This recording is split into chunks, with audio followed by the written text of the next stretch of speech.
हाँ बच्चों, आज देखेंगे रसायन विज्ञान में अभिक्रिया की आणविकता और कुछ कोटि के बारे में देखेंगे।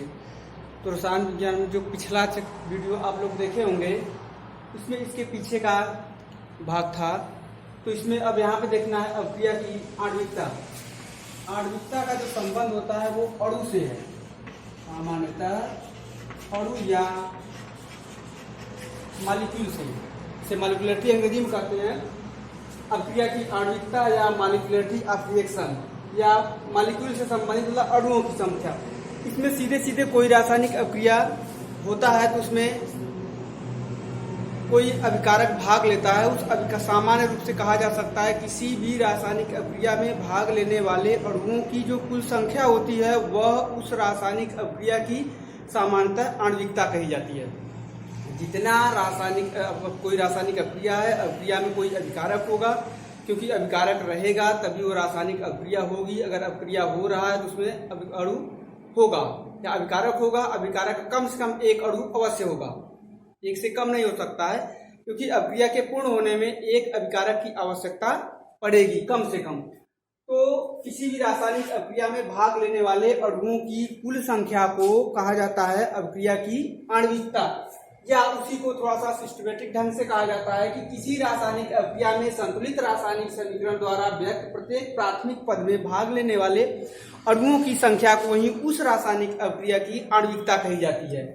अब इसमें अभिक्रिया आपका संतुलित है, संतुलित अवस्था में प्राथमिक पद है। संतुलित अवस्था में किसी भी रासायनिक अभिक्रिया में भाग लेने वाले अणुओं की जो संख्या होगी वह संख्या उस रासायनिक अभिक्रिया की आणविकता कही जाएगी, कुल संख्या जो होगी।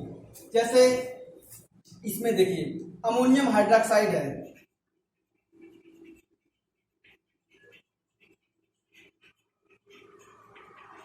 अमोनियम हाइड्रोक्साइड बना रहा है नाइट्रोजन और जल। नाइट्रोजन और जल का निर्माण कर रहा है। इसमें ये हो गया आपका अभिकारक, और ये कितना हो गया आपका उत्पाद। इसमें क्या दिखाया गया, अभिकारी अणुओं की कुल संख्या, कुल अभिकारी अणुओं या अभिकारक की संख्या। तो अभिकारक की संख्या, अभिकारक में कुल अणुओं की जो संख्या है वो एक है, तो इसलिए इसको आणविकता जो होगी वो एक हो जाएगी, या इसी को कहा जाता है एकाणुक अभिक्रिया। एकाणुक अभिक्रिया या उसको कहा जाता है यूनिमॉलिक्यूलर रिएक्शन, मतलब ऐसी रासायनिक अभिक्रिया जिसकी आणविकता एक हो या जिसमें संतुलित अवस्था में उसमें एक का किसी भी पदार्थ का एक अणु हो तो वह कहा जाएगा यूनिमॉलिक्यूलर या एकाणुक अभिक्रिया। अब उसी में जैसे ये हाइड्रोजन है, ये आयोडीन है, बना रहा है हाइड्रोजन आयोडाइड। इसमें ये अभिकारक हो गया, तो अभिकारक में दो पदार्थ हुआ, एक आयोडीन हुआ एक हाइड्रोजन हुआ, तो दो अणु हो गया। दो अणु किसी भी रासायनिक अभिक्रिया में भाग ले रहे हैं। तो अब वहां के लिए जाओ, नीचे आ रहे हैं, एक हाइड्रोजन और आयोडीन दो पदार्थ हो गए। दोनों पदार्थ के लिए हाइड्रोजन आयोडाइड बना दिया। हाइड्रोजन आयोडाइड जो होगा बाईमॉलिक्यूलर होगा, मतलब दो अणु इसमें भाग ले रहा है। तो अगर दो अणु भाग ले रहा है तो उसे कहा जाएगा बाईमॉलिक्यूलर या द्विअणुक अभिक्रिया।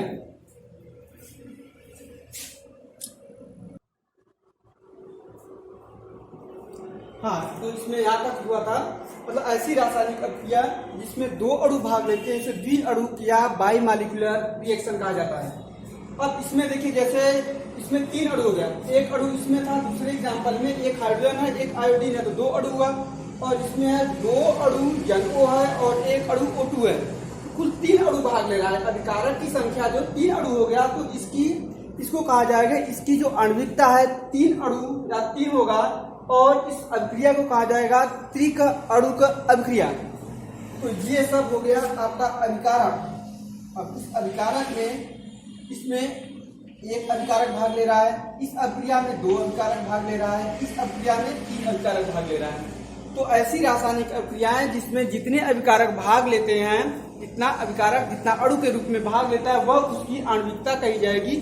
और इसमें उसी के आधार पर उस रासायनिक अभिक्रिया का नामकरण होता है एकाणुक अभिक्रिया, द्विअणुक अभिक्रिया और त्रिक अणुक अभिक्रिया।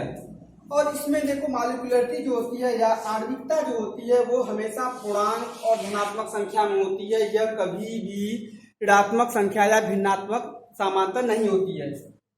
और जब कोई भी रासायनिक अभिक्रिया होगी तो वह अभिक्रिया कम से कम एक अणु तो अवश्य होगा। अगर अभिक्रिया हो रहा है तो एक अणु होगा, एक से कम नहीं हो सकता है।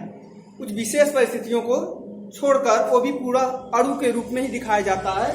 तो मिला जुला के ये दिखाया जाएगा किसी भी रासायनिक अभिक्रिया में भाग लेने वाले अणुओं की जो संख्या होती है वह उसकी आणविकता कही जाती है। अब उसमें भाग लेने वाले अणुओं की संख्या के आधार पर अभिक्रियाओं का वर्गीकरण किया गया है। तो किसी भी रासायनिक अभिक्रिया में अगर एक अणु भाग लेता है तो उसे एकाणुक अभिक्रिया या उसकी आणविकता एक होगी, और जिसमें दो अणु भाग लेता है उसको द्विअणुक अभिक्रिया, और जिसमें तीन अणु भाग लेते हैं उसको त्रिक अणुक अभिक्रिया कही जाती है। या उसी को दूसरी तरह से कहा जा सकता है कि ऐसी रासायनिक अभिक्रिया जिसकी आणविकता एक हो उसे एकाणुक अभिक्रिया कहा जाएगा। जिसकी आणविक ऐसी रासायनिक अभिक्रिया जिसकी आणविकता दो हो उसे द्विअणुक अभिक्रिया कहा जाएगा। और जिसकी अभिक्रिया ऐसी अभिक्रिया जिसकी आणविकता तीन हो उसको त्रिक अणुक रासायनिक अभिक्रिया कहा जाता है। ये हम इसमें हमेशा इसका आणविकता का जो मान होता है शून्य नहीं हो सकता है, हमेशा कोई न कोई पूर्णांक संख्या होगी। तो ये था आपका अभिक्रिया की आणविकता।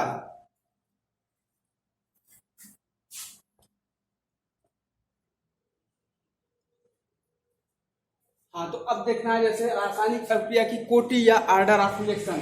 जैसे आणविकता में क्या था, किसी भी रासायनिक अभिक्रिया में भाग लेने वाले कुल अणुओं की जो संख्या होती है वह उस रासायनिक अभिक्रिया की आणविकता कही जाती है। अब इसमें थोड़ा सा बदला हुआ है। कोटि जो होती है किसी भी रासायनिक अभिक्रिया में भाग लेने वाले अणुओं की वह संख्या जिनकी सांद्रता अभिक्रिया के वेग को प्रभावित या निर्धारित करती है, वह संख्या उस रासायनिक अभिक्रिया की कोटि कही जाएगी। अब आणविकता में क्या था, जितना अभिकारक भाग लिया वह उसकी आणविकता कही गई। लेकिन कोटि में क्या होगा, जितना अभिकारक भाग लिया, भाग लेने वाले अभिकारक में से वह अभिकारक जिसकी सांद्रता अभिक्रिया के वेग को प्रभावित करे या निर्धारित करे, वह संख्या उसकी कोटि कही जाएगी। मतलब कोटि में मतलब अभिकार क्या कहते हैं कि आणविकता में जितना अणु भाग लिया वह पूरा का पूरा आणविकता हो जाएगा। लेकिन कोटि में केवल भाग लेने वाले अणुओं में से वह अणु कोटि का निर्धारण करेगा जो या जिसकी सांद्रता अभिक्रिया के वेग को निर्धारित या प्रभावित करती हो। जैसे उसमें यही है, मूल रूप से अभिकारक का वेग को प्रभावित करता है। मतलब किसी अभिक्रिया की ऑर्डर ऑफ रिएक्शन में लिखा, किसी अभिक्रिया के अभिकारक अणु में अभिकारक अणु की वह संख्या जो अभिक्रिया के वेग नियम लिखने में प्रयुक्त होता है या अभिक्रिया के वेग को प्रभावित करता है, उसे अभिक्रिया की कोटि कही जाती है। अब इसमें अभिकारक अणु का वेग नियम आप लोगों को पीछे दिखाया गया था कि वेग नियम में क्या होता था, अभिक्रिया का वेग होता था और उसमें सांद्रता के बीच संबंध को प्रदर्शित किया जाता था। जैसे इसमें ये वेग है, इसका कोई रासायनिक अभिक्रिया है जिसको वेग नियम के समीकरण के आधार पर दिखाया गया है।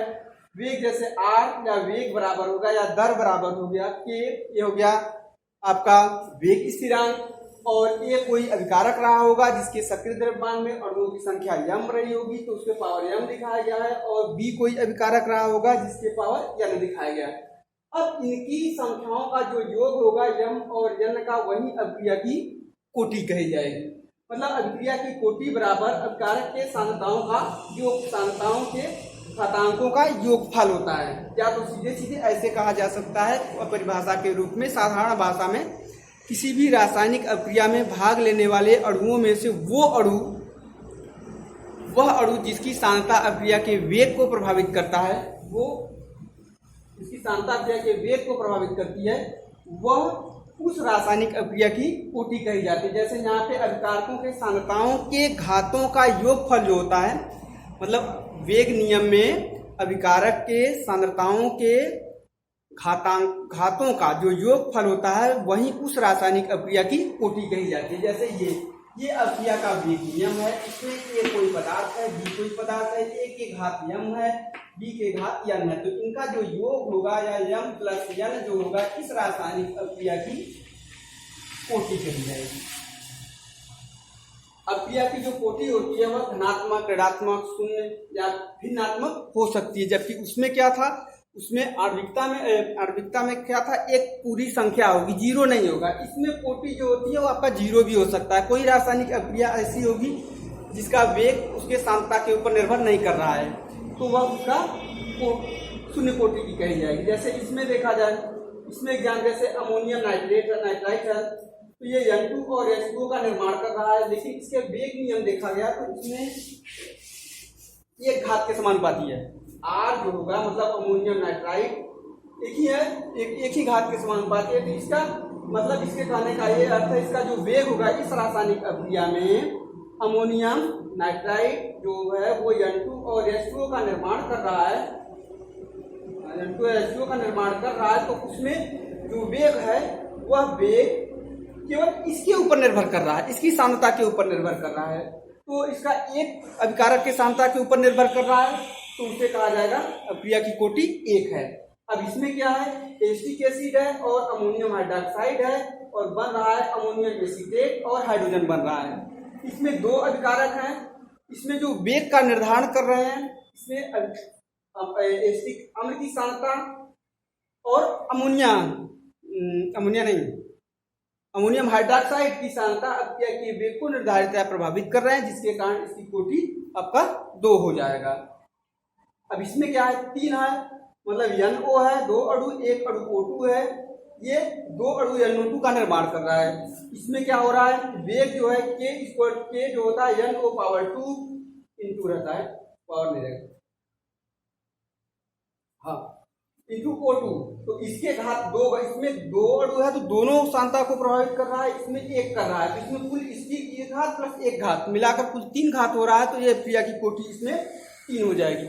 मतलब जैसे अब इसमें एग्जाम्पल दिखाया गया कि जितने अणु है उतनी कोटि है, तो अणुओं की संख्या कभी कभी ऐसा मिलेगा कि उसकी आणविकता भी समान, जैसे इसमें आणविकता देखोगे तो आणविकता इसकी 1 होगी, इसकी 2 होगी, इसकी 3 होगी और कोटि भी वही है। लेकिन कुछ अभिक्रिया ऐसी मिली जिसकी कोटि आणविकता दोनों अंतर रहेगी। जैसे कुछ अभिक्रिया होगी 3 अणु भाग ले रहा है लेकिन एक ही अणु सांद्रता को प्रभावित कर रहा है या एक ही अणु की सांद्रता वेग को प्रभावित कर रहा है, तो उस वक्त अभिक्रिया की कोटि 1 होगी। मतलब ये आवश्यक नहीं है कि अभिक्रिया में जितने अणु भाग ले रहे हैं उतना ही उसकी कोटि हो सकती है। ये आणविकता के लिए हो सकता है, लेकिन कोटि के लिए हो भी सकता है, नहीं भी हो सकता है। जैसे इसमें तो दिखाया गया है कि सब कुछ हो रहा है, लेकिन कुछ रासायनिक अभिक्रियाएं ऐसी मिलेंगी जिसमें अभिक्रिया की आणविकता जो है कुछ और होगी, कोटि कुछ और हो सकती है।